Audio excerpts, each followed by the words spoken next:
Congress party के खिलाफ जो किया जा रहा है, एक तरफ से उत्पीड़न की राजनीति और प्रतिशोध की राजनीति को दर्शाता है।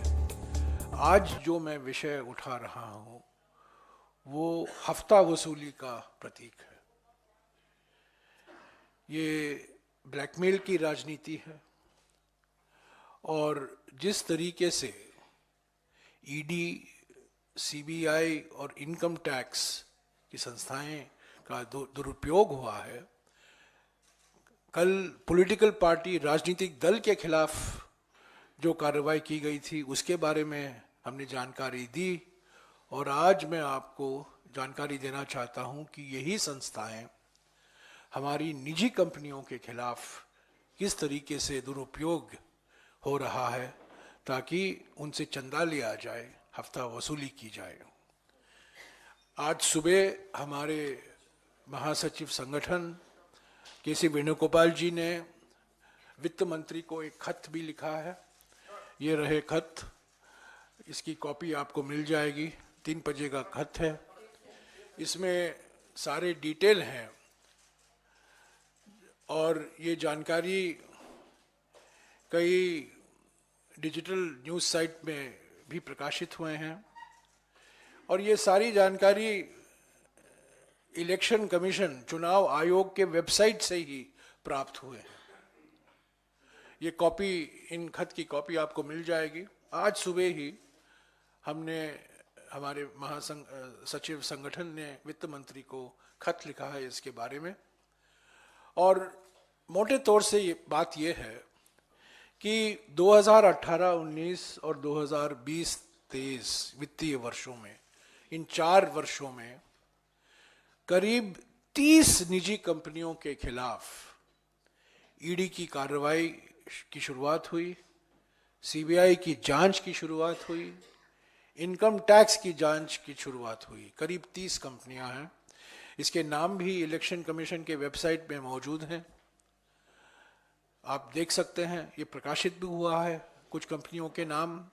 30 कंपनियां हैं जिनके खिलाफ ईडी, सीबीआई और इनकम टैक्स छोड़े गए हैं और इनसे इन 4 सालों में बीजेपी पार्टी को 335 करोड़ रुपया चंदा मिला है। 1 करोड़ नहीं, 10 करोड़ नहीं, 100 करोड़ नहीं, 335 करोड़ रुपया। और ये डिक्लेयर्ड है, ये घोषित किया गया है बीजेपी की ओर से और ये सब जानकारी इलेक्शन चुनाव कमीशन के वेबसाइट पर आपको मिल जाएगा। 30 कंपनियां हैं।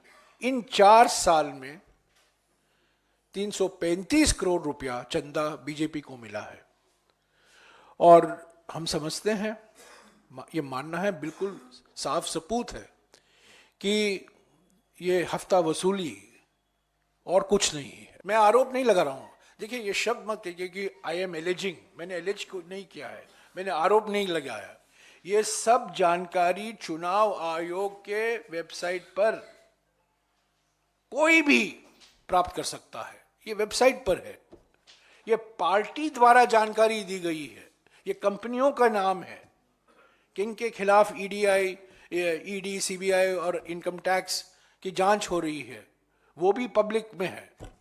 वो तो, ये हम कोई आरोप नहीं लगा रहे हैं, जो वास्तविकता है वो हम देश के सामने रख रहे हैं कि 30 कंपनियां हैं, इनके खिलाफ ईडी, सीबीआई और इनकम टैक्स की जांच हो रही है और इन्हीं 30 कंपनियों ने पिछले 4 वित्तीय सालों में 335 करोड़ रुपया चंदा बीजेपी को दिया है। उस पर सवाल है, तो ये आरोप नहीं है, ये सवाल है।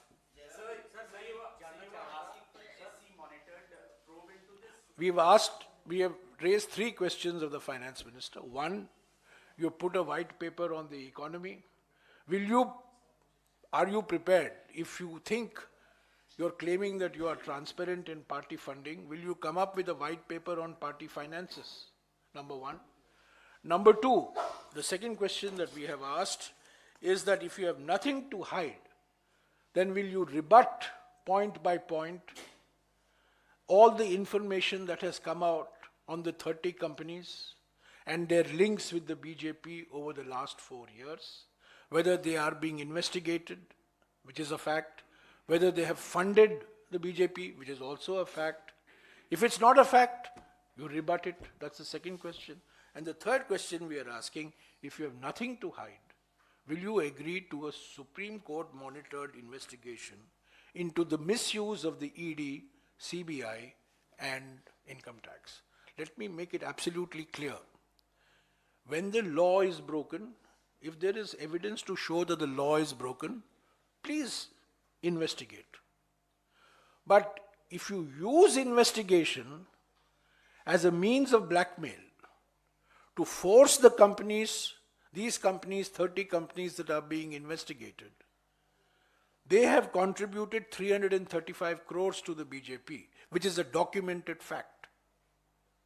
Will you return this 335 crores till those 30 companies' innocence or guilt is established?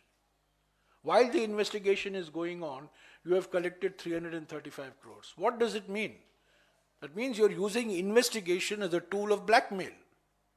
ये हफ्ता वसूली है और कुछ नहीं है, ये ईमानदारी की जांच नहीं है। नमस्कार, दुनिया दी बेहतरीन कैथ लैब वाइट मेडिकल कॉलेज एंड हॉस्पिटल बुंगल से एस्टैब्लिश हो गई है। सीधा वाइट मेडिकल कॉलेज आओ, इलाज कराओ, सलाह रिया तोड़ा अपना तोड़े दुख से हाजिर है। धन्यवाद।